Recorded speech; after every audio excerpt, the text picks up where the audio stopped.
tamaşaçıları və dinləyənlərin hamısını salamlayıram Laçın şəhərindən. İstəyirəm Laçın şəhərinin təşəkkül tapması, yəni yaradılması və Laçın rayonunun yaradılması haqqında sizlərə məlumat verim. Deməli, Laçın şəhəri 1923-cü ildə inşasına başlanıb, Sovet dövrü ilk Sovet şəhəridir. Yəni, bu ilk Sovet şəhəridir. Burada ondan əvvəl Sovet hökumətinin ərazisində birinci dəfə salınan şəhərdir. Rayon da 1930-cu ildə yaranmışdır. İndi bu rayonun yaranmasının səbəbləri, şəhərin salınmasının əsas səbəbi haqqında deyim. Bizdə bəzən yanlış təsəvvür olur. Bu keçmiş dövrə tənqidlə. Əlbəttə, məsələn, Sovet bir imperiya idi. Yəni, bəlkə də o Soveti nə məqsədlə yaratmışdılar, onu yaradanların soyadlarına baxın, görün də, orada heç bir dənə Rus tapanmazsınız. Nə məqsədidir, nə idi, onun haqqında müxtəlif variantlar var. Mən onun üstünə getmək istəmirəm. Amma Laçın necə oldu, yarandı? Deməli, bu qonşularımız və Ermənistan Respublikası deyilən ki, görükür. Bunlar da bilirsiniz də, qədim Azərbaycan torpaqlarında Rus imperiyası tərəfindən köçürülüb ora. Onlar Dağlıq Qarabağda üsyan yaradanda 20-ci illərdə axırı ki, Nəriman Nərimanovun, deməli, çox təzyiqi ilə Nərimanova da kömək edən bir sıra adamlar var idilar. Ruslar da var idi, Gürcülər də var idi. Amma çox hissə Mikayan və tərəfdarlarının idi. Onlar istəyirdilər ki, Dağlıq Qarabağda yaralısın, birləşsin Ermənistana. Nəysə, bu baş tutmayandan sonra razılaşdılar ermənilər. Dedilər ki, onda bu şərtlə biz Dağlıq Qarabağın Muxtar Respublika yaranmasına razıyıq ki, deməli, Laçın rayonu, bax bizim bu rayon Laçın, sonra şimalda Kəlbəcər, sonra cənub tərəfdə, deməli, Zəngilan və Qubadlı rayonları və Cəbrayılın da bir hissəsi. Yəni, bu Zəngəzur adlanan yer hamısı birləşdirilsin Dağlıq Qarabağa. Bunlar gələcəyə bunu planlamışdılar. Mən çıxışlarımda bunu dəfələrlə vurgulamışam. Və Azərbaycanın ağıllı rəhbərləri, başda Nərimanov olmaqla, Allah ona rəhmət eləsin, o məsələyə imkan vermədilər və Laçın şəhərini burada saldılar.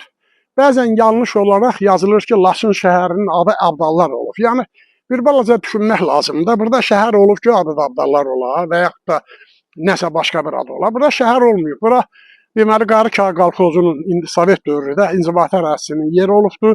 Əvvəllər də bura Abdallar deyilən, bax, buraya bu göstərirəm, bax, aşağıdakı, buraya binalar var, hündür mərtəbə bina tikilir. Bax, o maşının da gedir, bax, onun alt hissəsi, arxa hissəsi, ora Abdallardır. Burada Abdallar poçtu deyilmişlər. Gorus qəzasından Şuşa qəzasına və Gəncəyə bütün məktublar gəlirmiş, orada karvansaraymış, orada mən çəkiliş eləmişəm. Orada deməli kahaları var, orada otel kimidir, o dövrə görə. Və burada da, bax, mən durduğum yerin, bu abidənin yeridir bura. Bunun arxasında Köhnə Poçt. Laçınlılar bura Köhnə Poçt deyirlər. İndi orada Laçın abadlıq yerləşir.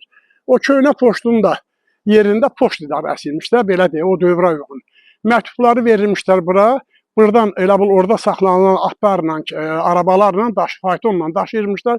Şuşadan da Gəncəyə, oradan da yəni Tbilisi quberniyasına gedilmiş, mərkəz oraymış.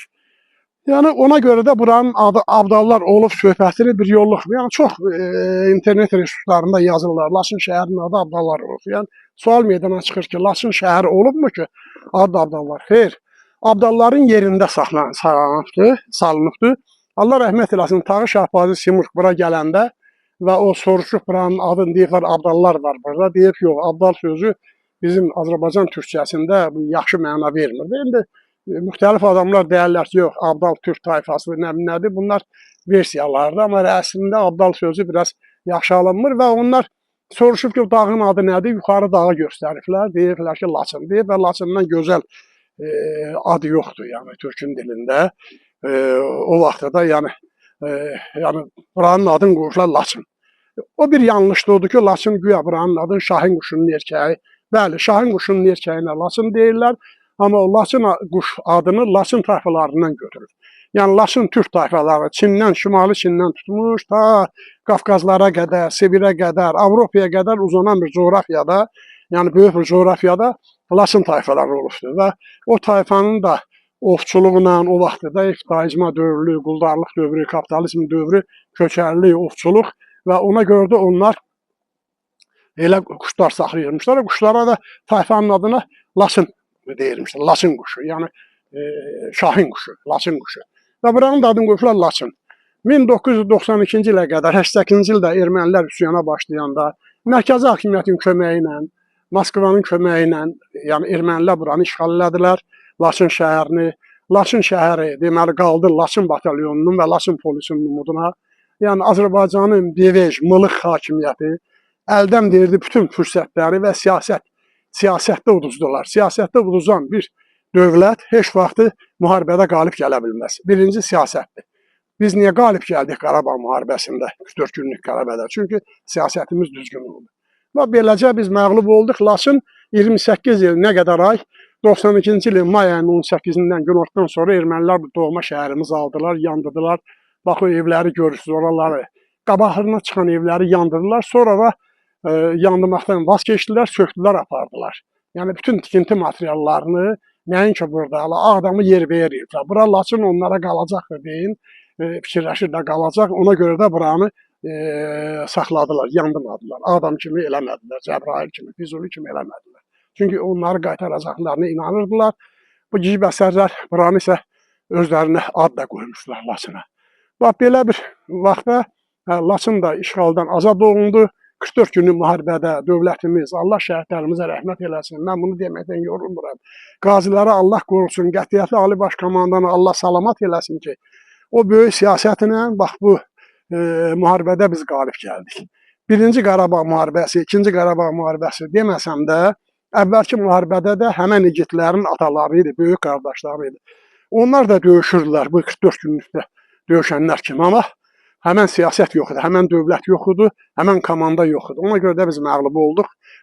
Deməli, mərkəzdən idarə olunurdu. SSR-nin və sonra da Rusiya Federasiyasının quru deyilən təşkilat var, Müdafiə Nazirliyinin əks kəşfiyyat dairəsi. Onlar bütün hamısını idarə edirdilər. Nəsə bu uzun söhbətdir, Laçın.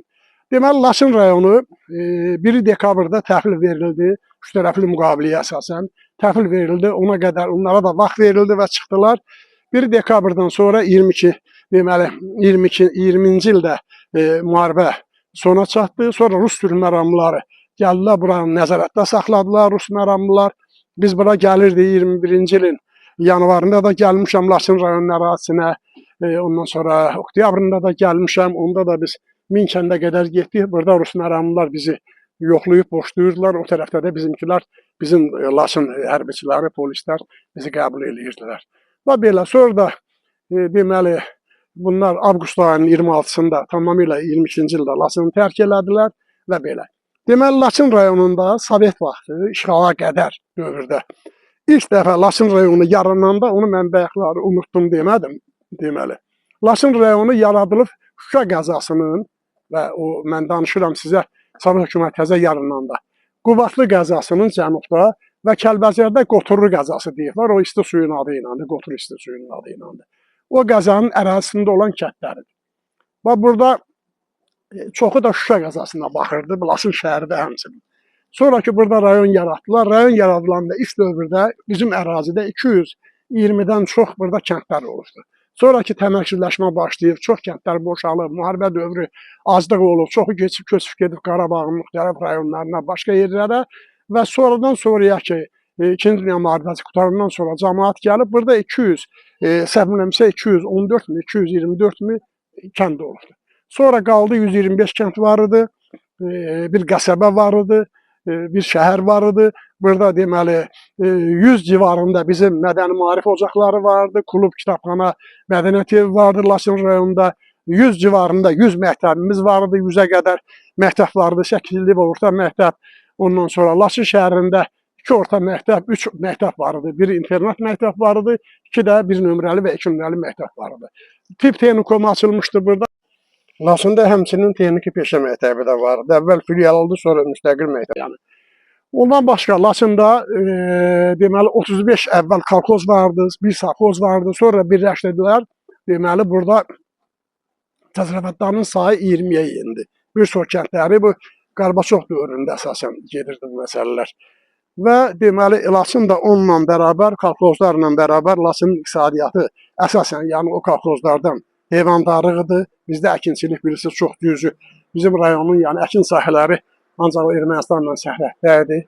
Və beləsinə əsas Güləbirdir, Cicimlidir, Malıbəydir, Cağazurdur, bu tərəflərdir, Səfyan kolxozuydu. Burada da bizim heyvandarlığıdır. Laçının 120 min qoyun vardı, təsərrüfatlarda bir 100 minə qədər də 80 min 100 min arası da cəmaətin quzusu var idi. Hardasa 18 min iri buynuzlu mal var idi. 22 min arası, 18-22 min arası kolxozların. Bir onun da yarısı qədər də 5 min də cəmaətin olardı yəni bax belə. İndi də cəmaət bura rayon mərkəzi deməli inşa olunubdur. Rayonun, şəhərin 25%, təxminən 20%-ə qədər əhalisi köçüb bura, köç olubdur. İndi gözlənilir ki, biz də gələn illəri indi görək başlanmalıdır. Deməli, kommunal evlər və həyət evlərinin bərpası başlanmalıdır. Çox gözü yolda olanlar var, mən tanıyıram. Yəni onların gəlməsi mütləqdir inşallah da. Yəni çalışıb o ailədə veriliş var da, qulp verilişi. Çalışıb salamat qalmaq lazımdır. İnşallah ki, hamı da köçsün, hamı öz yurduna, yuvasına köçsün. Bu qədər yadımda qalanları sizə məlumat verdim. Sağ olun, gələn görüşlərə qədər.